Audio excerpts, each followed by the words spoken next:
Fuzzy Walrus Industries, I'm Walcom S7, and today, it's time for Tag Back, the show where we take a look at blasters from the past to see what they got offers today in the present, and this time, it's time for something incredibly rare.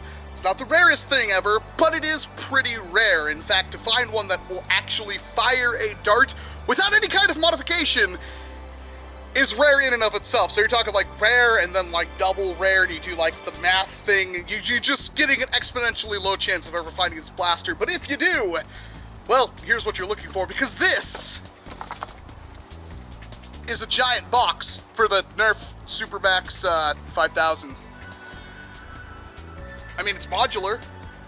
Now, before I get too far into things, I do have to thank the person who gave me not only the blaster with all of the attachments and the ammo to go with it, the darts were still even wrapped, but the box as well, which is, well, rare thing, rare attachments that get lost easily, and then a rare box to go with that rare thing.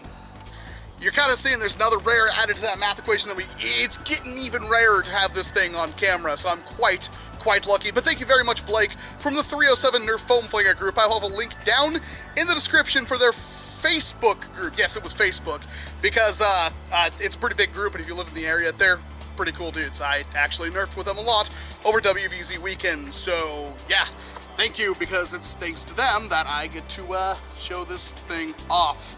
And I'm quite excited, because this is a pretty weird blaster. Now, you've probably seen a couple of other blasters that look essentially identical to this, because this mold has actually been done several times over.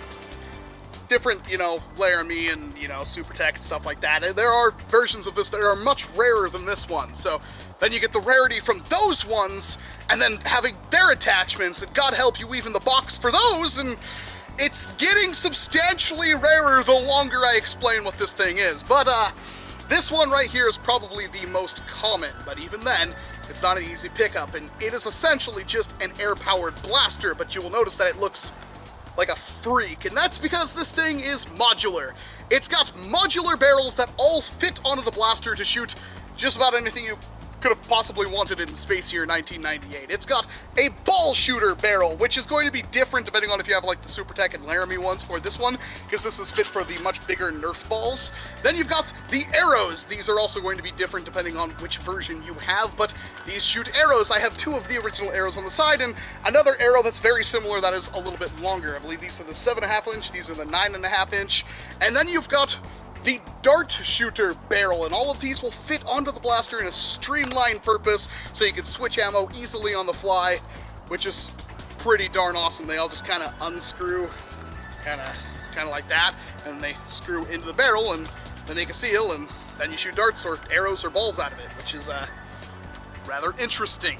This is a very interesting blaster in my opinion, because there isn't a whole lot of blasters that do this. Even today, if you're looking for blasters that will do all this kind of stuff, you've got monstrosities like the Buzzbeat Triple Mech, then you've got like the recently released Tri-Strike from Nerf, and then you've got like the Triple Torch. So all of those I've actually covered on this channel at some point. This would be the final book for that shelf, because this does all of that. And spoiler! This thing's also extremely moddable because it is an air blaster. In fact, the most notable one of these I've ever seen modded was done by Nerfomania. He made a breech-loaded one that looked amazing, and they will hit really, really hard. It's got a really nice hammer action trigger on it that just dumps air like no tomorrows. So these things are really good. And it just gets better because it has that modularity where you could shoot basically anything you could possibly have wanted to out of this. Missiles, darts, balls, it will do all that stuff. Like now, of course, we have like Rival and discs and all that kind of stuff, but back in the day, this was a lot. It doesn't really take even that much. It takes like 4 or 5 pumps to fill it up all the way before you can fire a ball out of it. And then you do it again. It would hold 3, but whenever I put 3 balls in this barrel, it doesn't actually fire them, so that kind of sucks. But then, twist off the barrel and replace it with a missile one. You just kind of go like that, and then go like that. And you can see how these things get lost really easily. Like, they do fit in there, but they're not, like, foolproof. And then you can pump it up, fire an arrow, and you can take off another arrow, And this one is, I don't know if this is even going to fire because these arrows have seen better days. Oh, hey, it did. This one I'm not even going to remove because it's split in half, but you get the idea. And then, one thing I have not even done yet, because I just unwrapped the darts personally, is the dart shooter barrel. Arguably the most important one, because this would be the most ubiquitous of the ammo. And you just take a dart, shove it in there. These are like the mega-sized darts, the vintage mega-sized darts. But these are cut down. They're like half the length, which is really bizarre to me. And they do have suction tips on them. Pump it up a couple times, and that's like war-worthy even today. That's really impressive.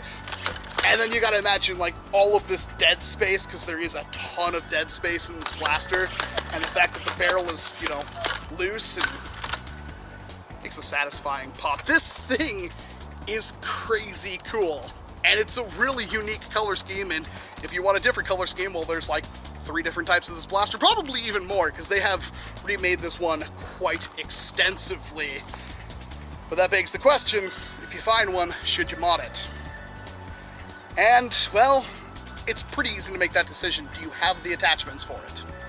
Probably not. If you found this at a thrift store, it probably doesn't have any of these barrels on it because they would just get lost, and at that point you can mod it, get a very, very good primary worthy NIC air blaster out of it, and you'd be good to go.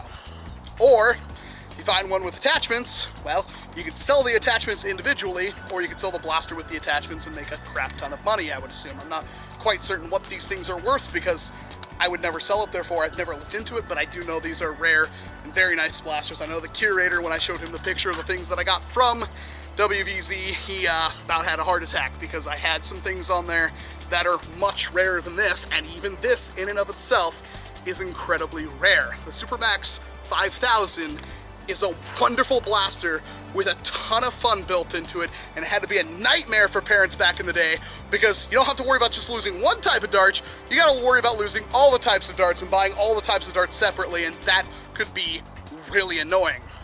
But it is a very powerful blaster that's well worth modding even today. There are a lot of other air blasters that you could use, but this thing's got an insanely comfortable grip, a very good pump on it, an awesome trigger that does that click. Oh, I love that click. It's very, very satisfying. And overall, it's just a very comfortable platform. There is another version of this that I haven't even talked about yet, which is essentially the same blaster with slightly different molding. There would be a scope, I'd say that with, you know, a piece of plastic that looks like a scope, and an extended stock that's done for Small Soldiers, which is a very old movie at this point, but I very much remember that movie. And the Small Soldiers SuperMAXX 5000, and there was a SuperMAXX, like the smaller one too, is that like 1500? I don't quite remember, but those are even rarer. And then, of course, getting the barrels and attachments for those. That whole, like, that formula is, like, just insane. So even if you find this version, well, it's probably worth a lot. You find the Small Soldiers version, it's worth more. You find like a SuperMAXX 2000 or a SuperTech 3000 or whatever, even rarer. SuperTech stuff, even rarer. It just gets insane, the legacy of this blaster. I can't possibly cover all of those blasters in one video when they're all essentially this. And this is a really cool blaster just to have to play around with, and I wish they'd still make them like this nowadays, because honestly, I love the, I want to make this thing look like a Splatoon weapon, so because it looks like one. I mean, the big air tank in the back. This is not an air tank, by the way. An air tank is housed in this, but just the way it looks, it's super cool. Let me know what you think about the whole idea of the SuperMAXX 5000 and its entire lineage down in the comment section below. Do you have one? Do you have the barrels attachments? Have you seen one before? Have you seen any of the other ones I've shown you? I'm really curious because there is a lot of stuff to cover with the SuperMAXX 5000 line. And I love it. But seriously, this is an insanely comfortable and useful blaster. I'm Walcom S7. Thank you very much for watching this video. And of course, I hope to see you in an entirely different one. And tune in next week. We're going to take out something even rarer, And unfortunately, it's still going to be air-powered. I'm kind of on like an air-powered kick right now. I like air-powered blasters, so just keep your eye out for that one. You gotta up, upside down.